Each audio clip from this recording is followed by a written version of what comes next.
আবারও আমেরিকাকে কঠোর হুঁশিয়ারি দিল রাশিয়া। আরো বিস্তারিত জানিয়ে দিব। এদিকে যুক্তরাষ্ট্রকে সীমা লঙ্ঘন না করার হুঁশিয়ারি চীনের। এবার ইসরায়েলকে লেবাননের সঙ্গে উত্তেজনা এড়ানোর পরামর্শ দিলেন ব্লিংকেন। এদিকে পরমাণু অস্ত্র আধুনিকায়ন করবে রাশিয়া, বললেন পুতিন। আরো জানিয়ে দিব, এবার গত 3 বছরে ইরানের অর্থনৈতিক প্রবৃদ্ধি হয়েছে 9 গুণ, দাবি রিপোর্টে। এদিকে আমেরিকা কার্যত যুদ্ধে জড়িয়ে পড়েছে, অভিযোগ রাশিয়ার। এবার রাশিয়ার 2 শীর্ষ কর্মকর্তার বিরুদ্ধে আইসিসির গ্রেপ্তারি পরোয়ানা। এবং সর্বশেষে জানিয়ে দিব, এদিকে ইসরায়েল তার বিরুদ্ধে গুজব ছড়াচ্ছে, অভিযোগ জাতিসংঘ মহাসচিবের। শুনছিলেন সংবাদ শিরোনাম, এখন বিস্তারিত। তবে তার আগে অনুরোধ থাকবে এই ভিডিওতে একটি লাইক দিন এবং কমেন্টস করে জানিয়ে দিন আপনি কোন জেলা থেকে বা কোথায় থেকে আমাদের সাথে যুক্ত রয়েছেন, এবং সংবাদের সর্বশেষ গুরুত্বপূর্ণ আপডেট পেতে চ্যানেলটি সাবস্ক্রাইব করে আমাদের সঙ্গেই থাকুন। আবারও আমেরিকাকে কঠোর হুঁশিয়ারি দিল রাশিয়া। অধিকৃত ইউক্রেনীয় ভূখণ্ড ক্রিমিয়ায় মার্কিন ক্ষেপণাস্ত্র বিস্ফোরণে অনেক মানুষ হতাহত হওয়ার পর আমেরিকাকে সরাসরি দায়ী করেছে রাশিয়া। ইউক্রেনের জন্য এমন সামরিক মদদের কঠিন পরিণতির হুঁশিয়ারি দিয়েছে মস্কো। ইউক্রেনের উপর হামলার শুরু থেকে রাশিয়া বারবার রেড লাইন স্থির করে দিয়েছে। ফলে ইউক্রেনকে মদতের বিষয়ে পশ্চিমা বিশ্ব প্রাথমিক দ্বিধাদ্বন্দ্ব কাটিয়ে কিছুটা দেরিতে হলেও একের পর এক অস্ত্র ও সামরিক সরঞ্জাম সরবরাহ করেছে। কোনোবারই রাশিয়া তার হুমকি কার্যকর করেনি, এমনকি কিছু ক্ষেত্রে পশ্চিমা অস্ত্র ব্যবহার করে রাশিয়ার মূল ভূখণ্ডে হামলার ছাড়পত্র সেই পরিস্থিতি সৃষ্টি করেনি। এবার অধিকৃত ক্রিমিয়া উপদ্বীপে সেভাস্তোপোলের উপর ইউক্রেনের হামলার পর চরম ক্ষোভ প্রকাশ করে হুঁশিয়ারি দিল প্রেসিডেন্ট ভ্লাদিমির পুতিনের প্রশাসন। মস্কোয় মার্কিন রাষ্ট্রদূতকে তলব করে এমন পদক্ষেপের পরিণতি সম্পর্কে সতর্ক করে দেওয়া হয়েছে। মস্কোর সূত্র অনুযায়ী রবিবার মার্কিন এটিএসিএমএস মিসাইল ব্যবহার করে ক্রিমিয়ায় হামলা জের ধরে কমপক্ষে 4 জন নিরীহ মানুষ নিহত ও 151 জন আহত হয়েছে। তবে সেই হামলাকে ঘিরে অনেক অস্পষ্টতা রয়েছে। এদিকে যুক্তরাষ্ট্রকে সীমা লঙ্ঘন না করার হুঁশিয়ারি চীনের। তাইওয়ান ইস্যুতে যুক্তরাষ্ট্রকে সীমা লঙ্ঘন না করার হুঁশিয়ারি দিয়েছে চীন।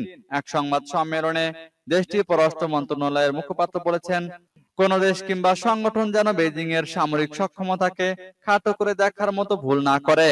তাইওয়ান ইস্যুতে যুক্তরাষ্ট্রের নাক গলানো নিয়ে আবারও ক্ষোভ প্রকাশ করল চীন। সোমবার চীনা পররাষ্ট্র মন্ত্রণালয়ের নিয়মিত প্রেস ব্রিফিং এ তাইওয়ান ইস্যুতে সাংবাদিকদের প্রশ্নের জবাবে মুখপাত্র বলেন, তাইওয়ান ইস্যুতে সীমা লঙ্ঘন করা উচিত হবে না যুক্তরাষ্ট্রের। কোন দেশ কিংবা সংগঠনই যেন বেইজিং এর সামরিক সক্ষমতাকে খাটো করে না দেখে। তাইওয়ানকে ঘিরে সাম্প্রতিক সময়ে সামরিক তৎপরতা বাড়িয়েছে চীন। নিয়মিতভাবেই 2 ভূখণ্ডের মধ্যবর্তী সীমা অতিক্রম করে আসছে চীনা সামরিক বাহিনী, যা নিয়ে প্রায় আঞ্চলিক উত্তেজনা বেড়ে যায়। সোমবার আবারও নিজেদের আকাশ সীমায় চীনের সামরিক তৎপরতার অভিযোগ করেছে তাইওয়ান। দ্বীপটির প্রতিরক্ষা মন্ত্রণালয়ের দাবি, সোমবার বেজিং এর 23টি যুদ্ধবিমান তাদের আকাশ সীমায় প্রবেশ করে মহড়া চালায়। একই সঙ্গে প্রণালীটি ঘিরে চক্কর কাটে চীনা নৌবাহিনীর অন্তত 7টি রণতরী। বারবার বেজিং এর এমন আচরণে গভীর উদ্বেগ জানিয়েছে তাইওয়ান সরকার। এবার ইসরায়েলকে লেবাননের সঙ্গে উত্তেজনা এড়ানোর পরামর্শ দিলেন ব্লিংকেন। ইসরায়েলকে লেবাননের সঙ্গে উত্তেজনা এড়ানোর পরামর্শ দিলেন মার্কিন পররাষ্ট্রমন্ত্রী অ্যান্টনি ব্লিংকেন। সোমবার ইসরায়েলের প্রতিরক্ষা মন্ত্রী ইয়োব গ্যালান্টের সঙ্গে বৈঠকে এই পরামর্শ দেন তিনি। গাজা থেকে ইসরায়েলি জিম্মিদের মুক্তির জন্য একটি চুক্তিতে পৌঁছানোর লক্ষ্যে বৈঠকে মিলিত হন গ্যালান্ট ও ব্লিংকেন। ইসরায়েলের প্রধানমন্ত্রী বেনিয়ামিন নেতানিয়াহু সম্প্রতি প্রকাশ্যে যুক্তরাষ্ট্রের সমালোচনা করেন। তিনি বলেন, ইসরায়েলে অস্ত্র সরবরাহে যুক্তরাষ্ট্র দেরি করছে। ঘনিষ্ঠ মিত্র যুক্তরাষ্ট্রের সঙ্গে সম্পর্কে অস্বস্তির প্রেক্ষাপটে ওয়াশিংটন সফরে যান ইসরায়েলের প্রতিরক্ষা মন্ত্রী গ্যালান্ট। তার এই সফরের উদ্দেশ্য হলো সম্পর্কে অস্বস্তি দূর করা। মার্কিন পররাষ্ট্র দপ্তরের মুখপাত্র ম্যাথিউ মিলার বলেন, ব্লিংকেন ও গ্যালান্টের মধ্যে 2 ঘন্টা ব্যাপী বৈঠক হয়। গাজায় হামাসের হাতে বন্দি থাকা সব জিম্মির মুক্তি নিশ্চিত করা সহ ফিলিস্তিনি জনগণের ভোগান্তি রাখবে একটি চুক্তিতে পৌঁছাতে ইসরায়েল ও হামাসের মধ্যে পরোক্ষ কূটনীতি নিয়ে বৈঠকে আলোচনা করেন ব্লিংকেন।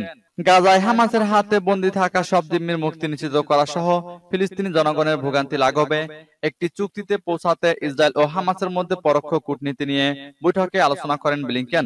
ইসরায়েল ও লেবাননের সশস্ত্র গোষ্ঠী হিজবুল্লাহর মধ্যে সম্প্রতি পাল্টাপাল্টি হামলার ঘটনা বেড়ে চলেছে। এই প্রেক্ষাপটে উত্তেজনা যাতে আর না বাড়ে সেজন্য ইসরায়েলের প্রতি আহ্বান জানায় আমেরিকা, সূত্র টাইমস অফ ইসরায়েলের। এদিকে পরমাণু অস্ত্র আধুনিকায়ন করবে রাশিয়া, বললেন পুতিন। রাশিয়া তার ভান্ডারে থাকা পরমাণু অস্ত্র আধুনিকায়ন করবে। গতকাল রুশ প্রেসিডেন্ট ভ্লাদিমির পুতিন একথা বলেছেন। তিনি বলেন, পরমাণু অস্ত্র হচ্ছে রাশিয়ার জাতীয় নিরাপত্তা রক্ষার প্রথম গ্যারান্টর। যখন ইউক্রেন যুদ্ধকে কেন্দ্র করে রাশিয়ার সাথে মার্কিন নেতৃত্বাধীন পশ্চিমা দেশগুলোর মধ্যে ব্যাপক সামরিক উত্তেজনা চলছে, তখন পুতিন পরমাণু অস্ত্র আধুনিকায়ন করার ঘোষণা দিলেন।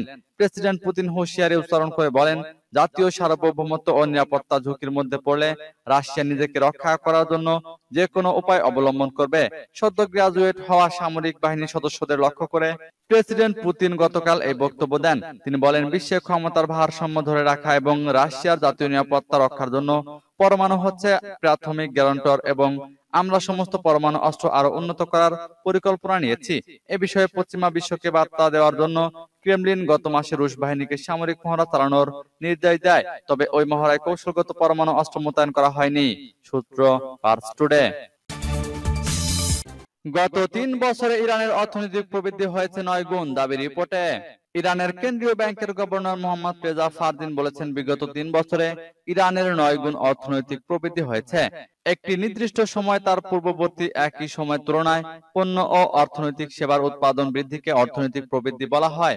পার্স টুডের রিপোর্ট অনুসারে মোহাম্মদ রেজা ফারদিন বলেছেন, ফার্সি 1390 এর দশকে ইরানের বার্ষিক অর্থনৈতিক প্রবৃদ্ধি ছিল গড়ে মাত্র 0.5%, অথচ বিগত 3 বছরে ইরানের গড় অর্থনৈতিক প্রবৃদ্ধি হয়েছে 4.5% হারে।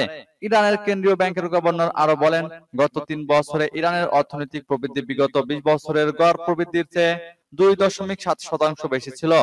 তিনি জানান, গত 3 বছরে ইরানের তেল বহির্ভূত অর্থনৈতিক প্রবৃদ্ধি 1390 এর দশকের তুলনায় 3 গুণের বেশি এবং শিল্প খাতে এই প্রবৃদ্ধি 9 গুণেরও বেশি হয়েছে। এছাড়া স্থির মূলধন গঠনের প্রবৃদ্ধি 1390 এর দশকে যেখানে ছিল -7.1%, সেখানে গত 3 বছরে তা +6.4% পৌঁছেছে। এদিকে আমেরিকা কার্যত যুদ্ধে জড়িয়ে পড়েছে, অভিযোগ রাশিয়ার। মার্কিন রাষ্ট্রদূত লিন ট্রাসিকে তলবের কথা জানিয়েছে রাশিয়ার পররাষ্ট্র মন্ত্রণালয়। ক্রিমিয়ার সেভাস্তোপলে ইউক্রেনের হামলার পর মার্কিন রাষ্ট্রদূতকে তলব করা হয়। পার্স টুডে জানিয়েছে রুশ পররাষ্ট্র মন্ত্রণালয়ে মার্কিন রাষ্ট্রদূত লিন ট্রাসিকে ডেকে এনে বলা হয়েছে, আমেরিকা অস্ত্র সরবরাহের মাধ্যমে কার্যত রাশিয়ার বিরুদ্ধে যুদ্ধে জড়িয়ে পড়েছে। রোববার ক্রিমিয়ার সেভাস্তোপলে যুক্তরাষ্ট্রের সরবরাহকৃত দূরপাল্লার আর্মি ট্যাকটিক্যাল মিসাইল সিস্টেম বা ATACMS ক্ষেপণাস্ত্র দিয়ে হামলা চালিয়েছে ইউক্রেন।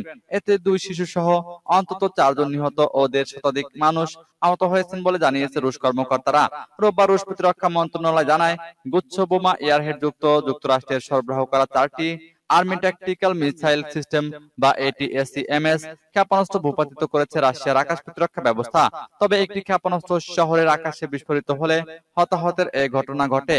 রুশ মন্ত্রণালয় বলেছে, মার্কিন বিশেষজ্ঞরা ক্ষেপণাস্ত্রগুলোর উড্ডয়নের গতিপথ নির্ধারণ করে দিয়েছেন মার্কিন গোয়েন্দা স্যাটেলাইটে পাওয়া তথ্যের ভিত্তিতে, যার অর্থ হলো যুক্তরাষ্ট্র এই হামলার জন্য সরাসরি দায়ী। সূত্র পার্স টুডে।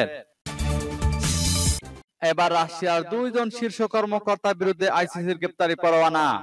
রাশিয়ার সাবেক প্রতিরক্ষা মন্ত্রী সের্গেই শোইগু ও বর্তমান রুশ জেনারেল ভ্যালেরি গেরাসিমোভের বিরুদ্ধে গ্রেপ্তারি পরোয়ানা জারি করেছে আন্তর্জাতিক অপরাধ আদালত। ইউক্রেনে রুশ আগ্রাসন চলাকালীন সংঘটিত অপরাধের জন্য মঙ্গলবার শোইগু ও গেরাসিমোভের বিরুদ্ধে এই গ্রেপ্তারি পরোয়ানা জারি করা হয়। খবর রয়টার্সের। গত মাসে শোইগুকে প্রতিরক্ষা মন্ত্রী পদ থেকে অপসারণ করে রাশিয়ার শক্তিশালী নিরাপত্তা পরিষদের সেক্রেটারি হিসেবে নিযুক্ত করা হয়।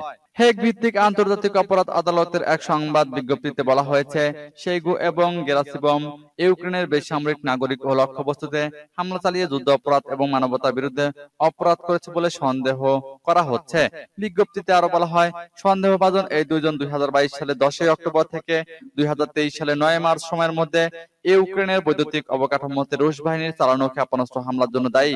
এমন অভিযোগ বিশ্বাস করা যুক্তিসঙ্গত কারণ খুঁজে পেয়েছেন বিচারকরা। তবে রাশিয়া বরাবরই বলে আসছে, ইউক্রেনের বৈদ্যুতিক অবকাঠামো একটি বৈধ সামরিক লক্ষ্যবস্তু। এছাড়া তারা বেসামরিক নাগরিক ও লক্ষ্যবস্তুতে হামলার বিষয়টি অস্বীকার করে আসছে। রাশিয়ার মতো ইউক্রেনও আইসিসির সদস্য নয়, তবে ইউক্রেন তার নিজস্ব ভূখণ্ডে সংঘটিত অপরাধের বিচারের এখতিয়ার আইসিসিকে দিয়েছে। এদিকে ইসরায়েল তার বিরুদ্ধে গুজব ছড়াচ্ছে, অভিযোগ জাতিসংঘ মহাসচিবের। জাতিসংঘের মহাসচিব অ্যান্টনিও গুতেরেস অভিযোগ করেছেন, ইসরায়েল তার বিরুদ্ধে গুজব ছড়াচ্ছে। স্থানীয় সময় গতকাল সোমবার এক সংবাদ সম্মেলনে তিনি এ অভিযোগ করেন।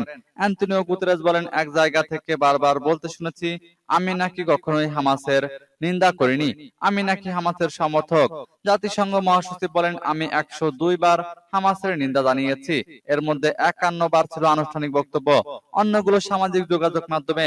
যাই হোক, শেষ পর্যন্ত সত্য জয়ী হয়। তবে গুতেরেসের এমন বক্তব্যের সমালোচনা করেছেন জাতিসংঘ নিযুক্ত ইসরায়েলের রাষ্ট্রদূত গিলাড এরডান। তিনি বলেন, কাজের তুলনায় গুতেরেসের কথা আন্তঃসারশূন্য। কিছু বিষয় নিয়ে জাতিসংঘের সঙ্গে ইসরায়েলের সম্পর্কে অনেকদিন ধরেই টানাপোড়েন চলছে। ফিলিস্তিনের গাজায় ইসরায়েলের নির্বিচার হামলা শুরু পর তা ত্বরান্বিত ঠেকেছে। ইসরায়েলের অভিযোগ, জাতিসংঘ সবসময় তাদের বিরুদ্ধাচরণ করে। জাতিসংঘের কর্মীরা হামাস সহ অন্যান্য সশস্ত্র গোষ্ঠীগুলোর হয়ে কাজ করছেন বলেও অভিযোগ করে ইসরায়েল। ইসরায়েলের তোলা বেশ কিছু অভিযোগ নিয়ে তদন্ত করছে জাতিসংঘ, কিন্তু জাতিসংঘের বিরুদ্ধে নানা অভিযোগ করলেও এসব বিষয়ে ইসরায়েল কোনো প্রমাণ এখনো দিতে পারেনি।